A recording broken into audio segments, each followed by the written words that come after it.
Lift अक्सर हमें किसी फ्लोर पर लेकर जाती हैं, लेकिन अगर क्या होगा जब लिफ्ट किसी फ्लोर पर ना रुककर किसी ऐसी जगह रुक जाए जहाँ कोई फ्लोर ही ना हो।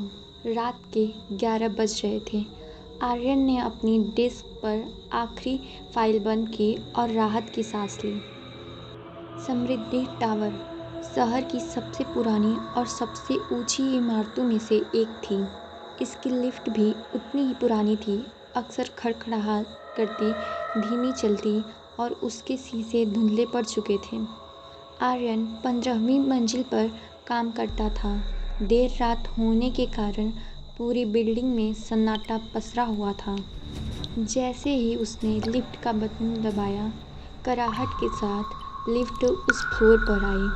दरवाज़ा खुला और अंदर की धीमी पीली रोशनी टिमटिमा रही थी।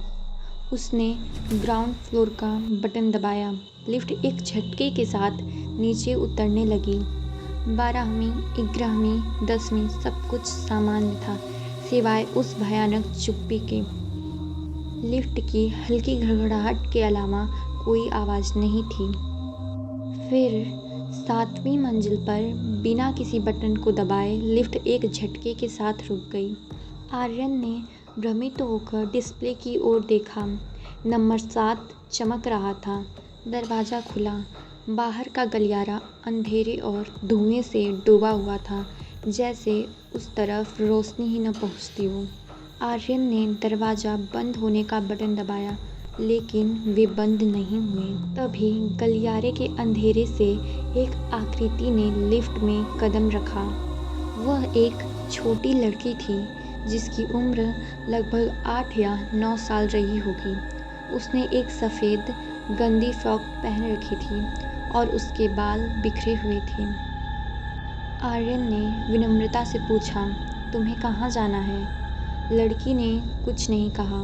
वह बस लिफ्ट के कोने में, जहाँ दर्पण में उसका प्रतिबिंब पड़ रहा था, जाकर चुपचाप खड़ी हो गई। उसने कोई बटन नहीं दबाया। कौन सी मंजिल? आर्यन ने फिर पूछा। उसकी आवाज़ में अब थोड़ी घबराहट थी।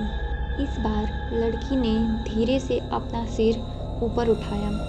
उसकी आंखें सामान्य से बड़ी और इतनी खाली थी कि आर्यन को लगा जैसे वह किसी गहरे कुएं में झांक रहा हो। उसके होंठ एक धीमी असामान्य मुस्कान में फैले, जो उसकी उम्र के बच्चों पर बिल्कुल भी ठीक नहीं लग रही थी। इससे पहले कि आर्यन कुछ कहता, लिफ्ट का दरवाज़ा अपने आप बंद हो गया और लिफ्ट फिर से नीचे जाने लगी। आर्यन ने डिस्प्ले की ओर देखा। 6, 5, 4। तभी उसे एहसास हुआ कि लिफ्ट की गति अब तेज़ नहीं बल्कि बहुत धीमी हो गई है, जैसे कि वह किसी गाढ़े पानी में चल रही हो।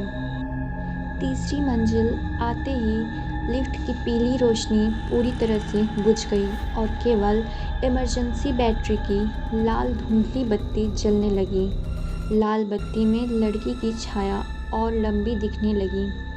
आर्यन ने डर के मारे पीछे हटने की कोशिश की, लेकिन लिफ्ट छोटी थी। उसकी पीठ लिफ्ट के दरवाजे से टकरा गई। वह डरते हुए बोला, तुम कौन हो?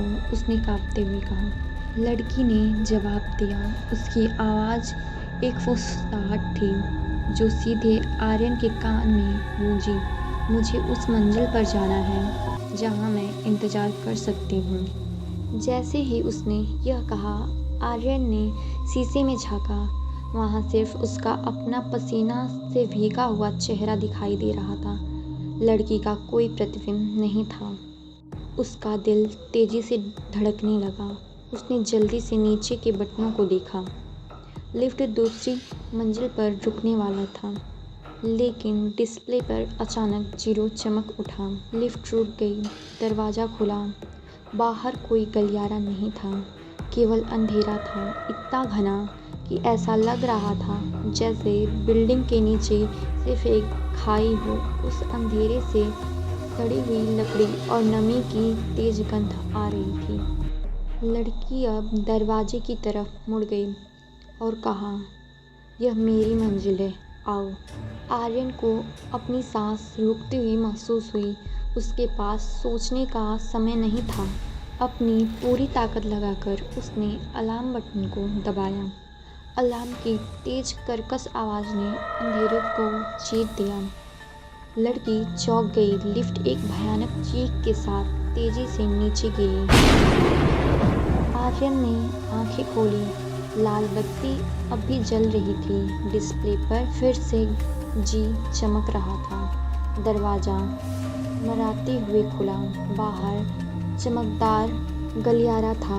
गार्ड की मेज, सुरक्षा की लाइटें, सब कुछ सामान्य था। आर्यन ने बिना एक पल गवाए हाँफता हुआ लिफ्ट से बाहर भागा। जब वह गेट से बाहर निकल रहा था तो उसने वापस लिफ्ट की ओर देखा। लिफ्ट के अंदर की लाल बत्ती अब भी टिमटिमा रही थी। कोने में जहाँ वह लड़की खड़ी थी वहाँ अब वह लड़की नहीं थी।